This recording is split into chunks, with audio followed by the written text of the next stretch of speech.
Silent. Okay, welcome everybody to the interdisciplinary online speaker series on the ethics of argumentation. And today we have a special treat because we have Dale Hample speak to us. Dale is a professor emeritus of the communication at Western Illinois University, and he has made incredibly valuable contributions to our understanding of both argumentation and the ethics of argumentation through exploring argumentation from an empirical point of view, among others. And today he's going to talk to us about the global presence of civility while arguing, which is a strangely optimistic title. Please take it away. Take it away, Dale. Let me see. Play from start. There we are. It actually worked. Haven't lost my touch. I've been retired a few years. This is a report. I think a lot of you know that for some years I've been doing research with a whole raft of other people about how individual arguers feel about arguing throughout the world. And what I'm doing in this talk is pulling out a single one of those variables and showing you the connections to other variables. And I've never tried to do this across all of the countries. I've done the reports basically one nation at a time. As far as civility goes, I'm not trying to do anything astonishingly sophisticated or nuanced.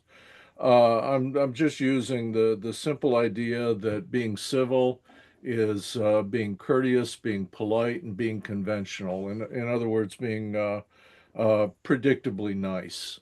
And this is not a particular argument kind of word. It applies to all sorts of interpersonal interactions. And metaphorically, I guess it applies to international negotiations and things of that sort. Um, I'm sure you all know what an operational definition is, but the basic idea for close to a century now has been that when you are doing science or social science, you have two definitions of each of your constructs. One is a conceptual definition, the sort of thing that philosophers might write essays to explicate. And then you have an operational definition, which is a means to identifying it when it happens or indicating the quantity of the thing or something like that. And the conceptual and operational definition are, of course, not supposed to be identical. If you imagine two Venn diagrams, one with uh, conceptual meanings and one with operational instruments. The idea is to develop an operational instrumentation that overlaps with the conceptual one as much as possible, but everyone understands that it's never going to be perfect. So the operational definition of civility that I've been using for some years based on some research by Pam Benoit, sometimes assisted by her husband Bill.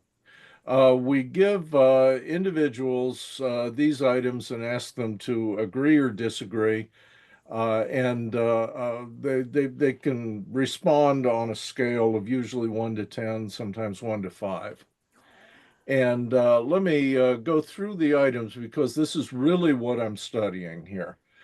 Some of the items are noted as reverse. That means they're reverse scored. So a low amount of agreement would mean a high amount of civility, okay? Arguments involve loud and negative voices. This is the stereotype of people shouting at each other. That one's reversed. Arguments involve cooperation by parties. And it's interesting to talk to undergraduates about the degree of cooperation that is required to have an argument that's at first a novel idea to them.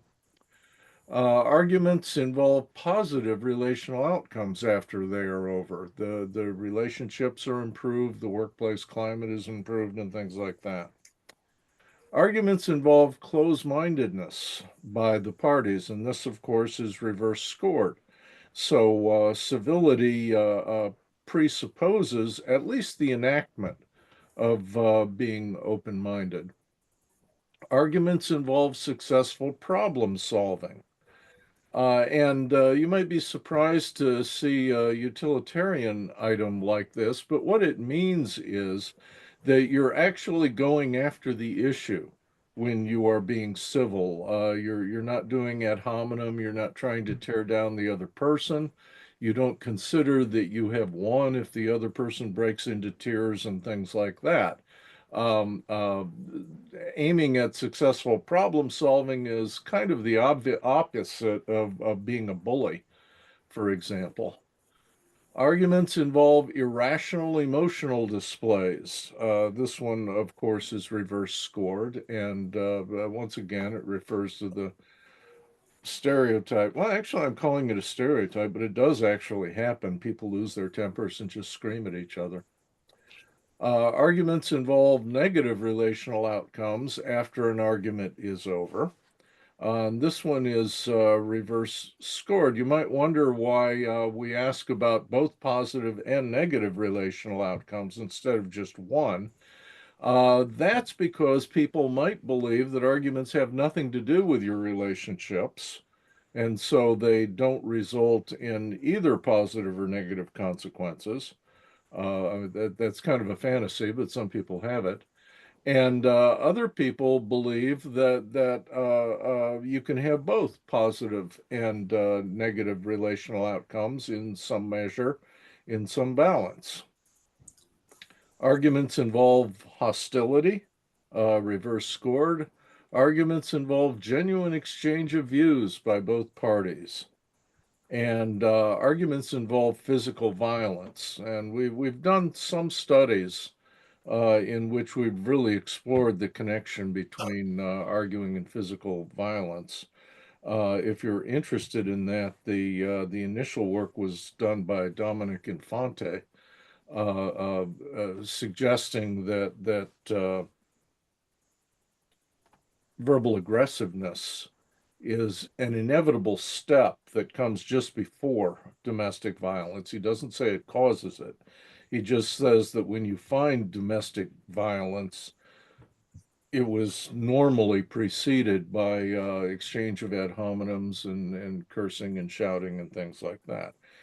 And so we get a score for each person one at a time. And as I think some of you know, I have made a career of studying arguers rather than arguing text, which is by far the most common thing in our specialty, the texts. And as people answer these or respond to these items, they are expressing their naive theory of arguing. They're also reporting their life histories. I mean, some people have really, really awful life histories of arguments and conflicts, and they could report that arguing is extremely uncivil, and they could be saying the absolute truth as far as they're concerned. And people are also expressing their expectations about how other people are going to argue or should argue. And they're at the same time expressing their views of where they ought to start, how they ought to begin. And all these things are just combined in their simple responses to these items. So at any rate, this is how we are measuring civility. And I'm not going to go into all of the other instruments that are in the research project, but they're all pretty much measured the same general way. Um, Civility is ethical, and these items in blue are the kind of ethical summary that I drew from those items that I just showed you. There is a feature of open-mindedness, that's civil. Cooperation is civil. Successful problem solving is associated with civility, and so are good relational outcomes. And I'm going to repeat these four things in blue. in the next slide or so. But these are kind of the concepts that the operational definition supplies in support of our general conceptual understanding of civility. Notice that civility reflects the social context of the argument. You can be the sweetest, most positive person in the whole world, but there are people who treat you in such a way that you have to act out and defend yourself. So your intentions can be overridden by the situation. But by enacting civility, you kind of make an offer to conduct yourself in that way, presumably inviting the other person to do it as well.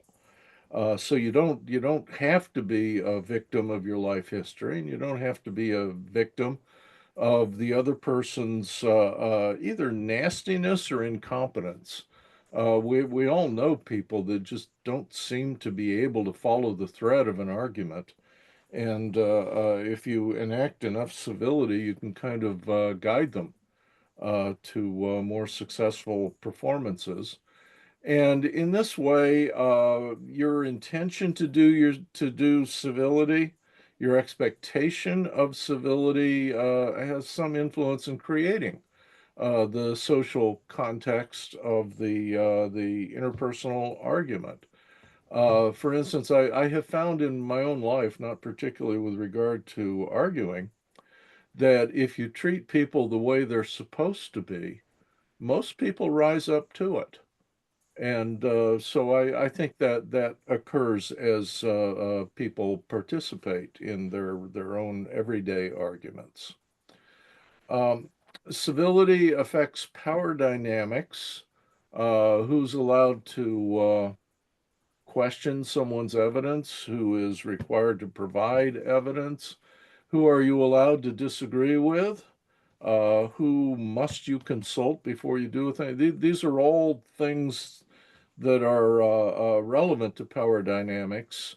And in the last, I don't know, 8 or 10 national studies, we've included a specific measure of that, which I have to say right now is kind of disappointing in the context of the results I'm going to show you, but we have been measuring it. Civility affects cooperation, and I think for many people, cooperation is the simpler construct than civility. I mean, you could explain cooperation to a 10 or 12-year-old kid, but you might have some trouble explaining civility. So cooperation might be a core concept. Civility affects what sort of dominance moves are allowable or forbidden. So civility is a big part of the whole context and performance of a face-to-face argument. Now, because of the nature of this speaker series, which I truly love, by the way, I wanted to make connections with the virtue in art. I'm pointing to my own screen. That's stupid. Down here, well, for me at least, it was the original argument that got me interested in the whole idea of argumentative virtues. And I've simply copied out that simple table that Andrew has in the paper for the sake of people who read superficially, I suspect. At any rate, I've listed the kinds of virtues that the virtue argument project began with, and I put red arrows to the ones that it seems to me are civility is directly relevant to. Willingness to engage in argumentation. I mean, this. Oh, and you see the blue kind of conceptual summary. Willingness to engage in argumentation rather than avoid it out of fear of interaction, not being willing to disagree with other people. Civility is involved with arguing on the merits, and with kind of recognizing the benefit and the advance, the intellectual advance, the emotional advance, the practical advances that are possible by means of arguing. Being communicative, that is to say, expressing what you really think, but in a polite way. Having faith in reason. If you don't have faith in reason, you're not going to argue at all. You'll do ad baculum or threats or bullying or something like that.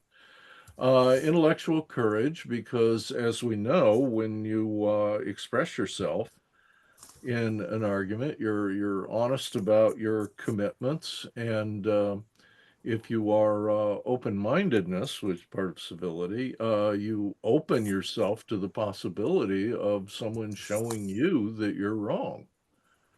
Willingness to listen to others. Interpersonal argument is supposed to be interactive. It's supposed to be cooperative in this sense. You need intellectual empathy in order to be civil. You have to understand what people mean when they say things and be able to infer the other thoughts and feelings that are associated with a statement or a position that a person might make.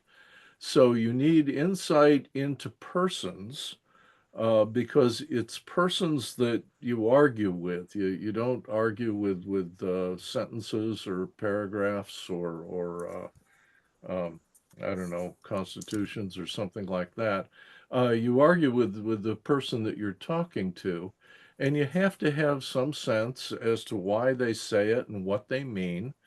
We all know that arguments are enigmatic. Nobody ever says everything that is relevant to their own sentence. So you need to understand who you're talking to, and as a matter of fact, you need to understand what people are, and I'm not in a position to go into this, but this I think has always been my reservation about what our cyber brethren call argument agents.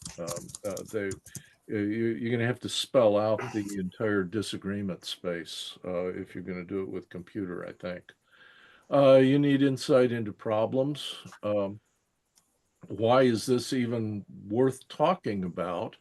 You're not going to be able to solve a problem unless you understand what it really is. To be civil is to be fair-minded, to acknowledge when someone has better evidence than you do or better reasoning than you do, not to change the topic, not to start blustering. Um, you want to believe in justice. I mean, Perlman said that I should have this memorized, and I don't. But treating people in the same position in the same way, and that's part of civility. Um, you need to be fair in evaluating the arguments of others. You can't immediately say this argument is better because I said it, which is a thing that we have all witnessed time and time again. Open-mindedness in collecting and appraising evidence. So things like the confirmation bias are counter to civility. And if you think about it,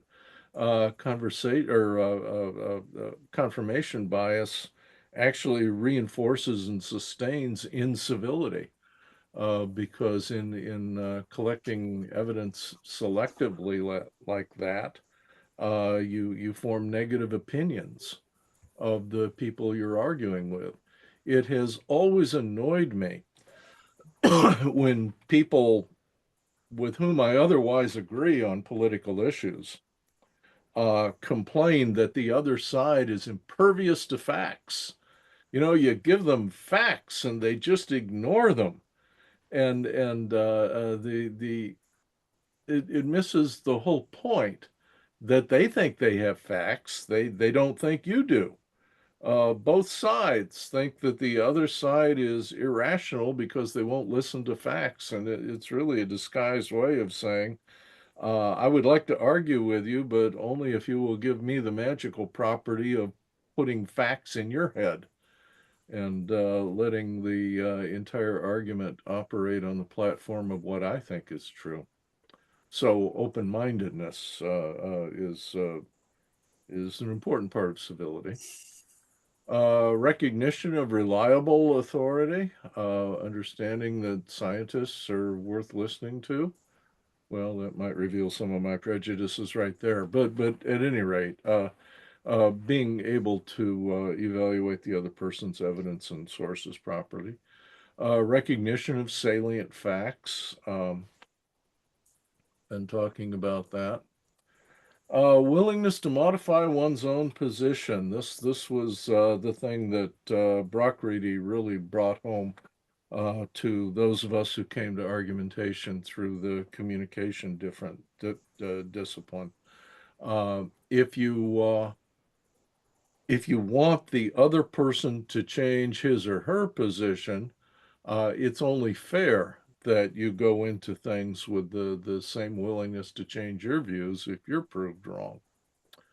Intellectual integrity, making the best argument that you can. Every one of us utters fallacies, perhaps not all the time, but often enough. But when we're caught up in it, when we catch ourselves or the other person catches us, we should back up and reconsider what we said and be honest about it. Arguing with honor, not distorting things, acknowledging the meaning of what the person said, being responsible in your arguments, being sincere, not making arguments that you don't believe in unless you're doing some weird thing like making up arguments in class to show students or something of that sort. If you say it, you're supposed to be committed to it. Appropriate respect for public opinion. Um, it's okay to disagree with the majority opinion, but you need to pause to make sure that all those other millions of people didn't come to the right conclusion, and for you to be the only person who thinks vaccines generate autism, for example, should give you pause about the position that you're taking. You need to be diligent. And this one is kind of odd, when I'm arguing about, whether or not I did the dishes this morning. I'm not really diligent in gathering evidence, but certainly in the important things that people argue about. Should I quit this job? Should we move to another city? Should we have children? It's expected that you have an obligation to gather information either by reading or by asking the opinions of people you respect and so forth. And this involves care and thoroughness as well. Um, and Obviously, I'm not going into these things in any real detail because I'm not the person to Jason. write those little essays. But I think that there is a great deal of connection between what we are studying under the heading of civility and the sort of character elements, the virtues that those of us in argumentation kind of wish that everybody had. So open-mindedness, cooperation, successful problem solving, good relational outcomes. I think these all have connections to virtues, to ethical behavior, to moral action, and yeah. All right. Let's focus a little bit more on the data that we've been collecting.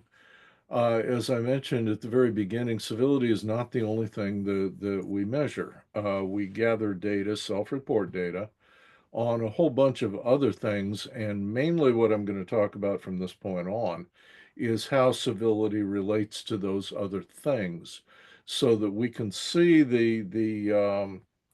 intrapersonal dynamics that are associated with civility. It's possible that these other impulses cause civility. It's possible that civility nourishes the emergence of these other things. So I'm not if I slip in talking and seem to be saying something about a causal direction, I take that back to begin with. We're looking at associations here. One category of things that we collect data on are motivations. And here we began by just doing the first two things that are listed here, and we've added the third thing lately.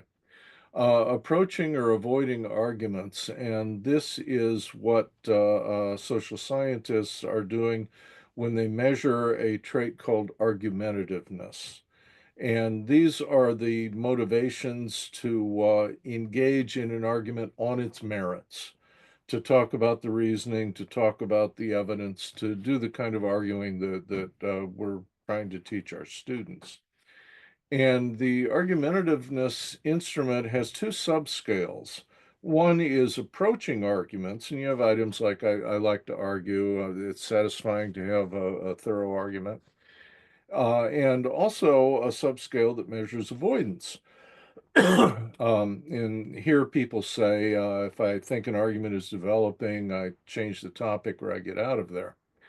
And in the United States, where this began, this idea of argumentativeness was first developed, it was assumed that approaching and avoiding arguments were opposites, so that you got your argumentativeness score by subtracting avoid from approach. And it does work that way in the US, in Germany, and some other countries. But there are plenty of countries where approach and avoidance are not opposites. And since I began to notice this, I have a whole bunch of papers in which I say somebody needs to figure this out. And I don't think people, to my knowledge, no one really has. But the empirical evidence is that there are lots of people who really want to approach and who really want to avoid at the same time. I mean, they're not one or the other, as was presupposed in the United States, and empirically it turns out to be that way in the U.S. So the motivation to argue, as you and I would teach how to argue. Second, approaching or avoiding ad hominem exchanges. This instrument is called verbal aggressiveness. And it is the impulse to do this, not the action of doing it. It's entirely possible to want to insult someone, but to hold yourself back. So this is just the motivation to make an ad hominem attack on the person you're talking with, or to the motivation to avoid it. Sometimes you want to be nice and you just blurt something out. As with argumentativeness, verbal aggressiveness was thought to be two opposing subscales, approaching and avoiding. And in the US, that's true. But once again, there are countries in the world where people have simultaneously high scores for wanting to do it and wanting to avoid it, or simultaneously low scores. They just don't see why this is even relevant. Finally, we've begun collecting some data on arguing at work, arguing with your boss or arguing with a coworker, trying to capture some of the status differences and the dominance stuff. And these two scales, coworker and boss, haven't proved to be very illuminating because they kind of reproduce the general motivations, but it is interesting that there is only a slight distinction between arguing at work and arguing at home or on the street or in a bar. So motivations is one collection of things that we have connected with civility. The next large category of things is what we call argument frames. What do people think they're doing when they argue? How do they understand it? What do they think the activity of arguing is? And there are three elements to this. They can argue for particular reasons, for instrumental gain, to display their dominance. When we were in the development stages of getting these items, we would get little stories from people that say, I was working at McDonald's or something, and this boss, the supervisor that I had, would always start arguments and about how to mop the floor or something. And we were doing it right to begin with, but the boss just wanted to show that he was the boss. And so we don't have a lot of trouble explaining that somebody might start an argument just to make you say that they are right. If you've watched those amazing cabinet meetings that Trump had a few days ago, you saw something like that. Identity display, which is presently being pursued by Polish researchers. This is where you make an argument to show what kind of person you are. There's no necessity for disagreement or potential controversy in this. You just start explaining, what a good student you are, or what a great baseball fan you are, or something like that. And you give reasons. I mean, that's the key thing. You're giving reasons and you're giving evidence for you being this kind of person. And it's quite interesting. It's obviously modeled on the prototypical sort of arguments for instrumental gain and inquiry and the things that we normally study. It has the same form, except that it doesn't proceed from controversy, and it concludes with a conclusion about you. Or I suppose you can actually make an identity argument about another person if you wanted. And you can argue for fun. People do argue for play. It's cool to talk about whether Ted Williams or Joe DiMaggio should have won the MVP the year that Williams batted 400 and DiMaggio had his 56 game hitting streak. And it's just a way to pass the time. And some people do that, and other people just are astonished to discover that anyone does it. And I've pursued this a little bit in some separate studies, and it's kind of interesting to see what's going on when some people think they are arguing playfully and the other person thinks they're being serious about it. Um, another element of people's understanding of arguing is their adaptation to other people. Do they blurt? Do they cooperate? And civility is in this category. But if you'll notice that first thing, arguing for instrumental gain and stuff like that, there really aren't other people in it. I mean, there needs to be somebody to argue with, but they are just a foil for you getting what you want. For you getting instrumental advantage or you showing off your dominance. They're just foils. But in the second category, you're adapting or not to the other person, and you're actually acknowledging that there is a genuine human there with their own goals, their own motives, and their own needs. And we would like people to adapt to them by not blurting, by cooperating, and by being civil. But as you well know, being experienced at adulthood, not everybody does this. And the final category in people's understanding of what an interpersonal argument is whether or not they have any abstract reflections on it, sort of a naive philosophy of arguing. Do they understand that arguing is productive, or do they think it's always destructive? Do they understand, as we do, that arguing is an alternative or can be an alternative to violence? Or Do they view arguing as the immediate prelude to violence? And so sort of reflections, abstract reflections on the general nature of the activity.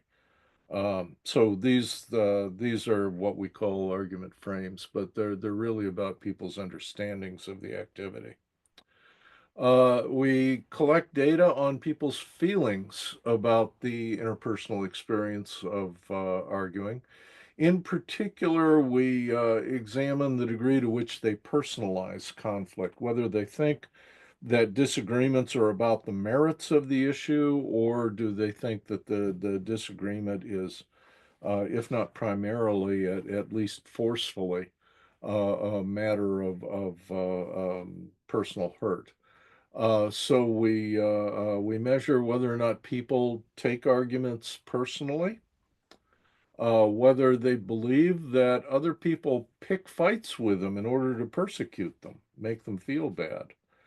Um, are they stressed emotionally or physiologically? We have an item that says, when I have a day with a lot of disagreements, my stomach hurts. I feel like I'm getting an ulcer.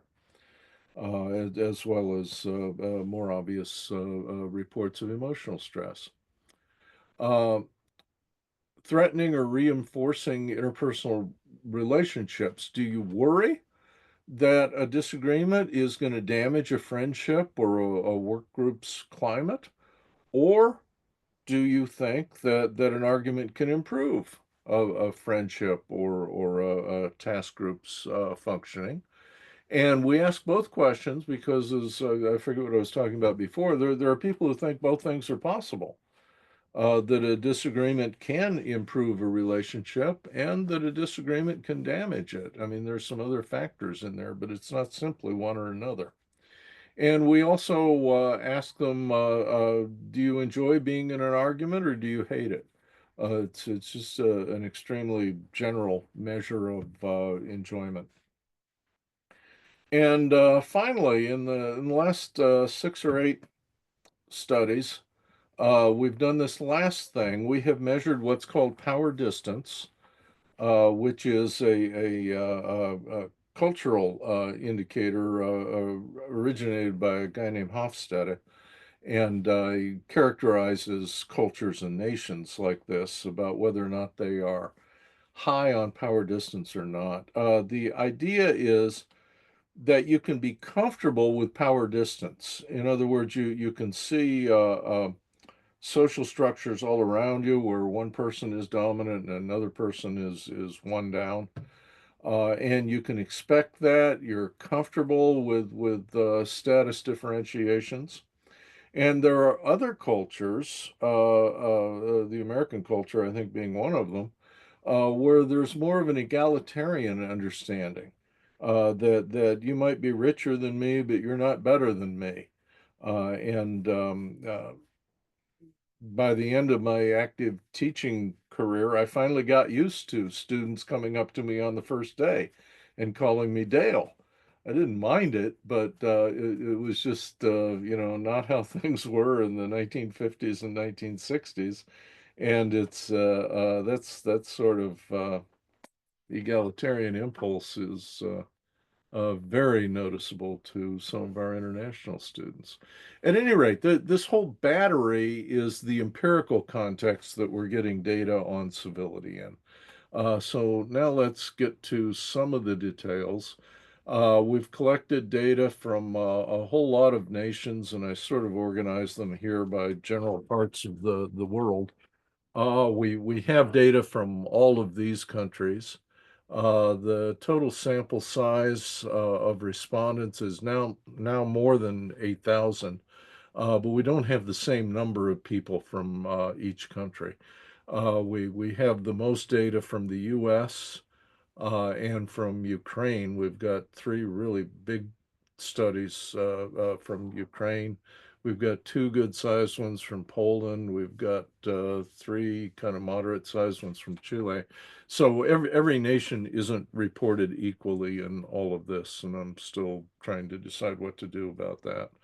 But at any rate, Africa is very poorly represented, but we have something from all of the other countries, all of the other continents, I mean.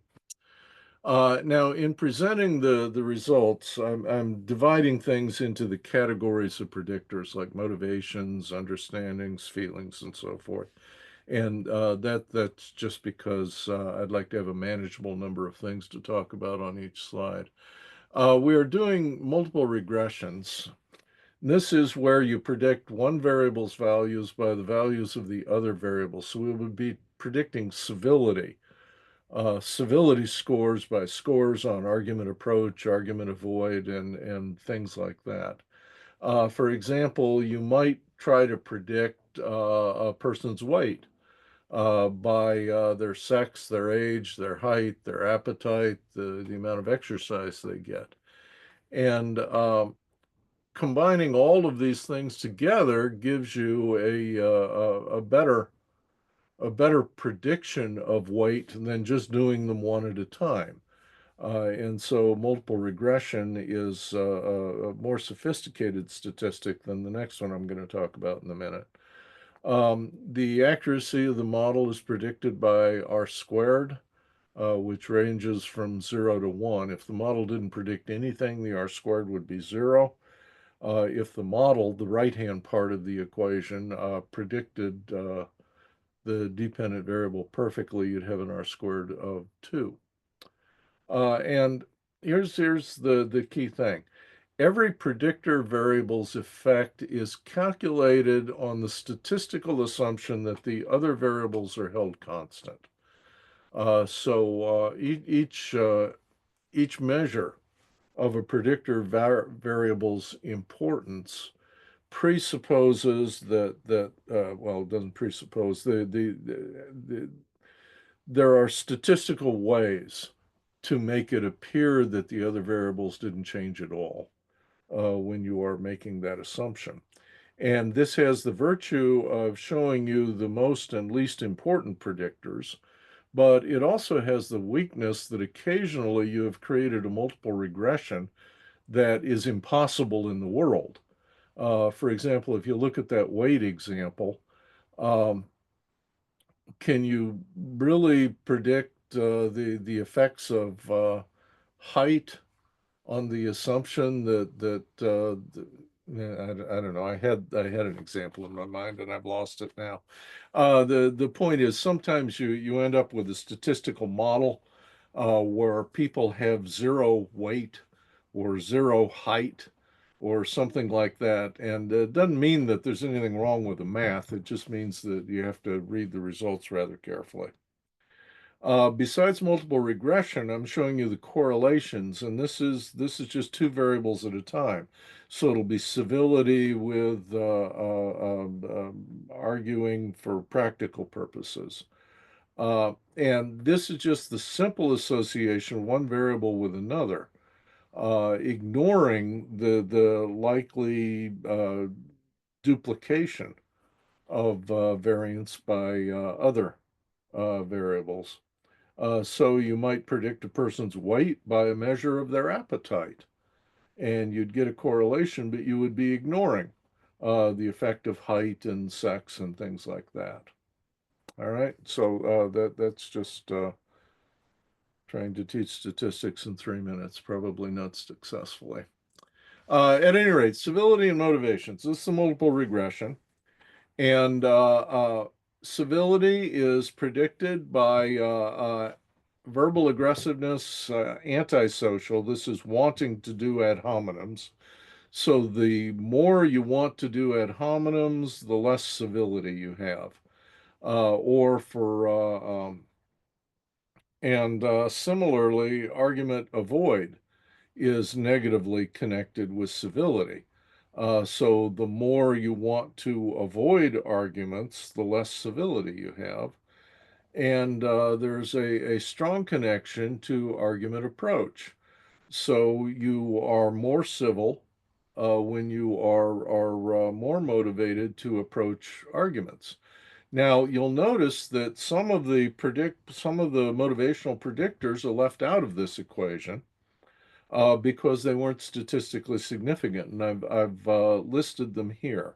Notice that the workplace measures didn't participate in predicting civility. And an R squared of 13 is that's noticeable. I mean, it's worth writing a paper about if you were motivated to do that. But let me show you the correlations now, and you'll get some idea of how this happens. In the left-hand column, I have put in red the things that were statistical predictors. So the things that are just in black didn't participate in the equation. But look down to the bottom where arguing with your boss and arguing with your coworker are. It turns out that they are very noticeably correlated with avoiding arguments, with approaching arguments. And that means that arguing with your boss and arguing with a coworker really are in the variable system. It's just that their activity, their statistical activity, is being conveyed in the equation by argument avoid and argument approach, which are just more precise indicators of what's going on motivationally. Um, and if you're curious about it, you might notice that argument with a coworker and argument with your boss down here, there's not very much difference between them. People who want to argue at work will do it either with their boss or with their coworker. And as a matter of fact, that's the highest correlation in the whole thing.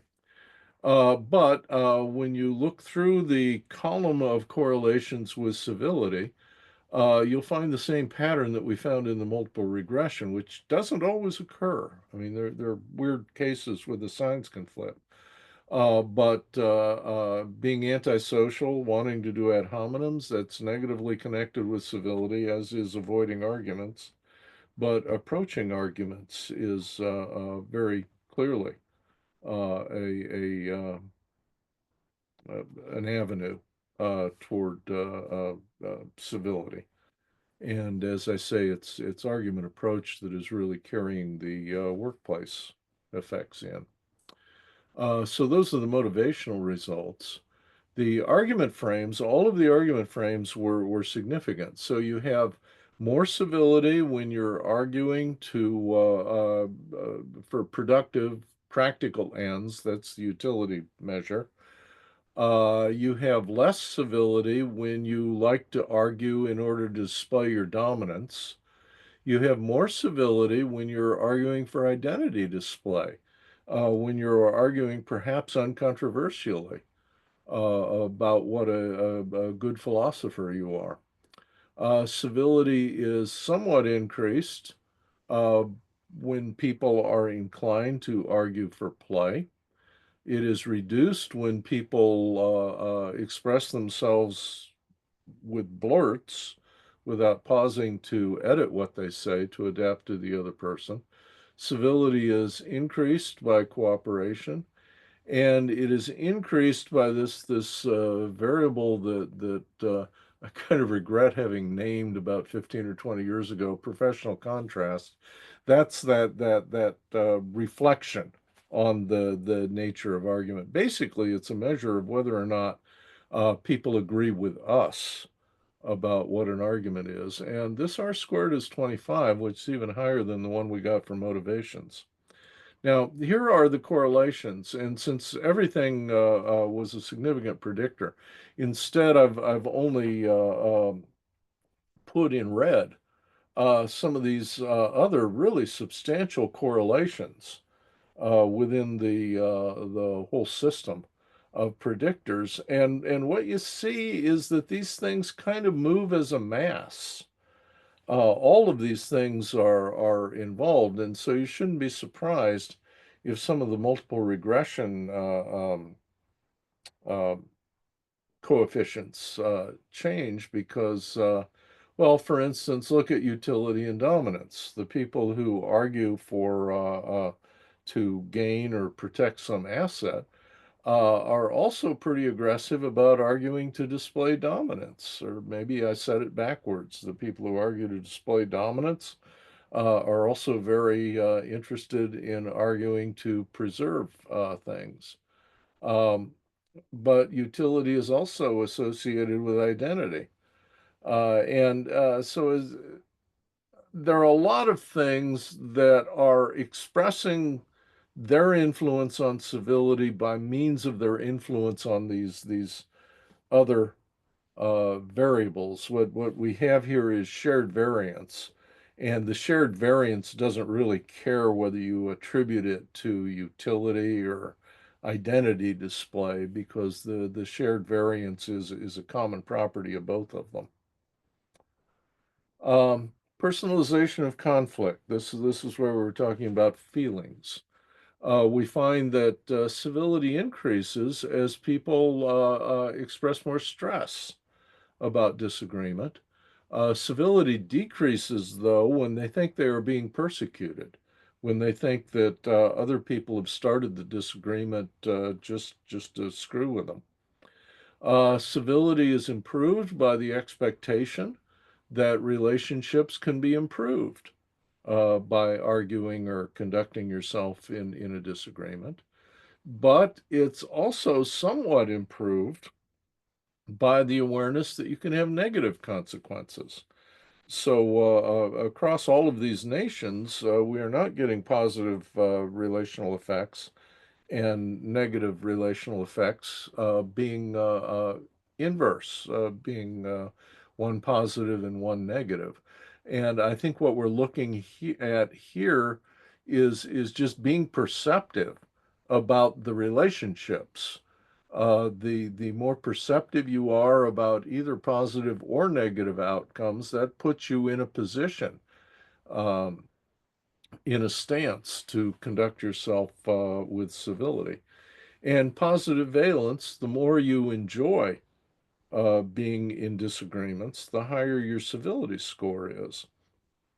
And right there, you might ask yourself whether the causality is going from right to left or from left to right.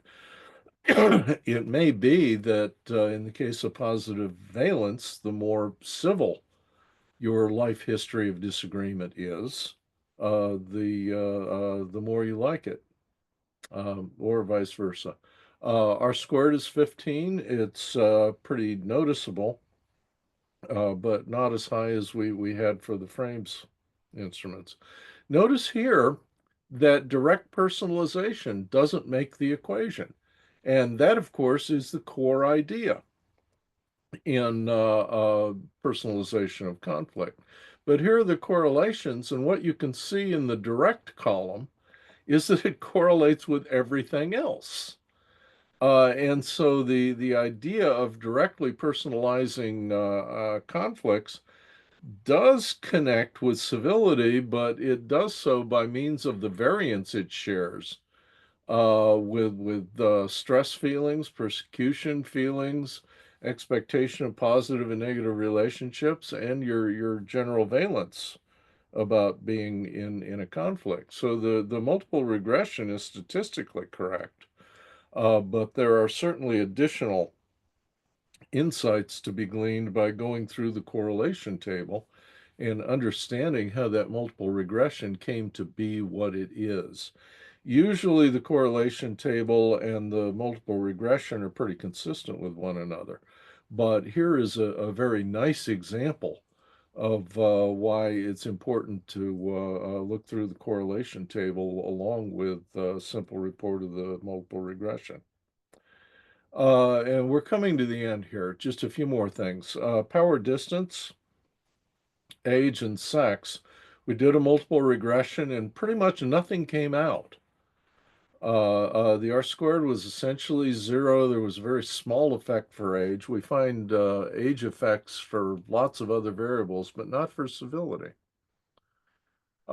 Civility correlations with power distance, age, and sex are similarly unimpressive. None of them even got up to 0.10. We also did a simple t-test. This is where you compare two groups, comparing male scores and female scores, and that was non-significant. And that may very well be because we have all these nations together, because we have a lot of nations with many, many sex differences and other nations with virtually none. So it may be that some of the sex differences got swamped in there. Um, and finally, we compared all of the different nations, and boy, nation does matter. You get quite different scores on civility, depending on what country you're coming from. And the eta squared is 48, which is sort of eta squared that you might invite people over to your house to have a party about. And I've done some simple score groupings. The civility was measured on a scale of 1 to 10. The theoretical midpoint of the scale is 5.5. Okay. So no nations were really low on civility. None of them were below the theoretical midpoint. But the nations that reported the most civility were Argentina, France, Mexico, Portugal, Colombia, and Ukraine right now. Ukraine at war. We have three measures on Ukraine. We'll be giving this paper at ECA. Ukraine at war, Ukraine just at the almost a month or two before the war started, and Ukraine at a slightly less combative situation. Scores of 6 and 7, which seems to be where most of the nations are. Bulgaria, Cameroon, undergraduates in Chile, Malaysia, Netherlands, Poland, undergrads in the US, Turkey, US adults with a mean age of about 35, Ukraine well before the current invasion, and Ukraine just before the current invasion. So actually being in a war has made Ukrainians more civil. And I wonder if that might be because some of the people that they disagreed with before are in the other army. I don't know. Got to ask Arena about that. And then some relatively low scores. Senior citizens from Chile, I think they were 70 years old and older. People from China, from adults in India, and a sample we got early on from the United Arab Emirates. So at any rate, nation, which we kind of use as a proxy for culture, does make a substantial difference in civility scores. Takeaway thoughts, civility does have an ethical nature. That's the discussion I did in terms of the virtues framework. It is thoroughly integrated into a large set of argument relative thought, relevant thoughts and feelings.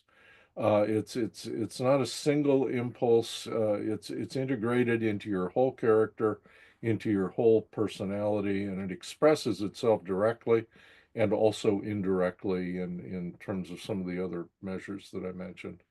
It doesn't seem to vary very much between sexes and adult ages. It seems to be something that perhaps you learn in childhood and adolescence, and it sort of sticks with you. So it may be the things you learn from your family, from watching TV and stuff like that. And it does vary quite a bit between nations. Uh, Very possibly more detailed than you really wanted to know, but I'm glad to get it off my chest. And so that's the report, and very